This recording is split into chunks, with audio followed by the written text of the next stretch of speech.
मीरपुर नाम के शहर में तेजस अपनी पत्नी नीरू के साथ रहता था। पति पत्नी दोनों ही नौकरी करते थे। एक दिन तेजस गांव अपनी माँ के पास फोन करता है। हेलो, प्रणाम माँ। जीते रहो माँ, तुम दादी बनने वाली हो हैं? अरे वाह, ठीक है बेटा, मैं कल ही आती हूँ। जब माँ जी शहर पहुंची तो बेटे बहू ने बहुत अच्छे से स्वागत किया। लीजिए माँ जी, चाय। अरे गर्मा गर्म पकोड़े ले आओ माँ के लिए।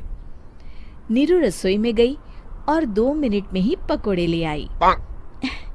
जी ये लीजिए। बहू, जादू से बनाए हैं क्या?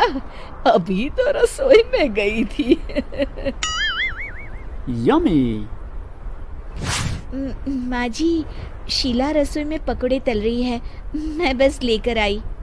हे भगवान, मेरा धर्म भ्रष्ट कर दिया तूने। अब तो गंगा जल से शुद्धिकरण करना होगा। दूसरे दिन, माँ जी मैंने नाश्ता बना दिया है, ऑफिस जा रही हूँ। पर अभी तो घर का सारा काम पड़ा है। शीला आती ही होगी, झाड़ू पोछा बर्तन कपड़े वो सब कर लेगी। हमारे जमाने में घर का सारा काम हम ही करते थे। जी माँ जी, आप बहुत होशियार हैं, मैं घर ऑफिस दोनों नहीं संभाल पाती। तो जरूरत क्या है घर से बाहर जाकर चाकरी करने की? वैसे भी घर का काम खुद करने से घर में बरकत आती है, समझी? पर माँ जी। पर वर कुछ नहीं, इस महीने की पगार मिले फिर ऑफिस बंद। हाँ। रात को नीरू तेजस से कहती है, सुनिए जी, माँ जी बोल रही थी कि मैं नौकरी छोड़ दूं। वैसे ठीक ही तो है, अभी तुम्हें आराम की जरूरत है। फिर भी आराम कहाँ, शीला को छुड़ाने के लिए बोल रही थी। तो अब 24 घंटे में इतना काम तो कर ही सकती हो। पर जॉब पसंद है मुझे, घर पर मन नहीं लगेगा। अगले दिन जब दोनों ऑफिस के लिए निकल रहे थे, मेरी तो कोई कीमत ही नहीं है इस घर में। माँ जी, आजकल महंगाई बहुत है, रहन सहन भी बदल गया है, दोनों नौकरी करते हैं तभी ठीक रहता है। अच्छा, तू कहना क्या चाहती है? मेरा बेटा तुझे बिठा के खिला नहीं सकता? तू ही इस घर का खर्च चला रही है, हैं? नहीं माँ जी, मेरा वो मतलब नहीं था। मतलब खूब समझती हूँ, ये बाल धूप में सफेद नहीं किए मैंने। हाँ। अब तो ये रोज का काम हो गया था। तेजस भी रोज की झिकझिक से परेशान हो गया था। एक दिन उसने कहा, नीरू, वैसे भी तुम्हें मैटरनिटी लीव मिलने वाली है, तो अभी से ही छुट्टी ले लो। पर क्या, मेरी सैलरी अच्छी खासी है। आखिर नीरू ने रिजाइन कर दिया।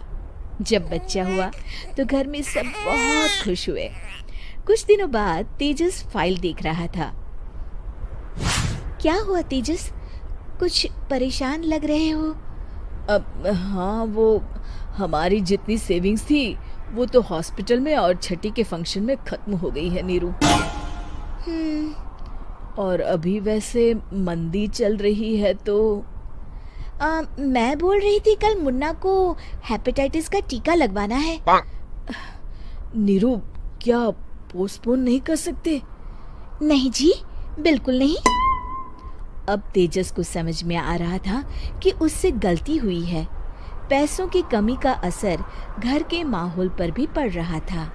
अगले दिन, बेटा मेरा चश्मा और ये दवाइयाँ ले आना, पर्चा देते हुए माँ जी ने कहा।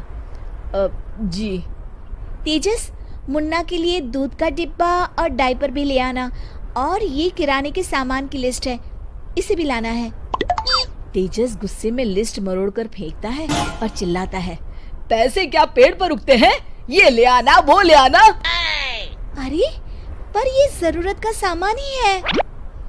वो गुस्से में बिना कुछ कहे ऑफिस चला गया। अरे लंच तो ले जाइए। नीरू दौड़कर डिब्बा पकड़ाती है। एक दिन खाना खाने के बाद, नीरू, अब तो मुन्ना कुछ बड़ा हो गया, तो अब तुम वापस ज्वाइन कर लो ना जॉब। पर इस रिसेशन में जॉब मिलना बहुत मुश्किल है। ट्राई तो करो।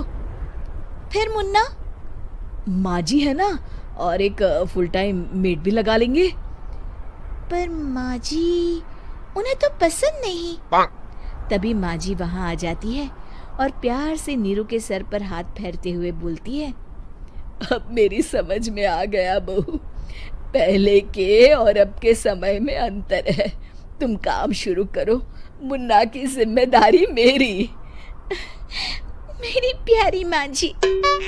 ये कहकर नीरू उनके गले लग गई। शिक्षा, परिवर्तन संसार का नियम है, हमें भी समय के साथ चलना चाहिए। उम्मीद है कि आपको हमारी ये कहानी पसंद आई होगी। कृपया हमारे चैनल को सब्सक्राइब करें और सभी अपडेट्स के लिए बेल आइकन जरूर क्लिक करें। और हाँ, वीडियो लाइक और शेयर करना मत भूलिएगा। Bye bye.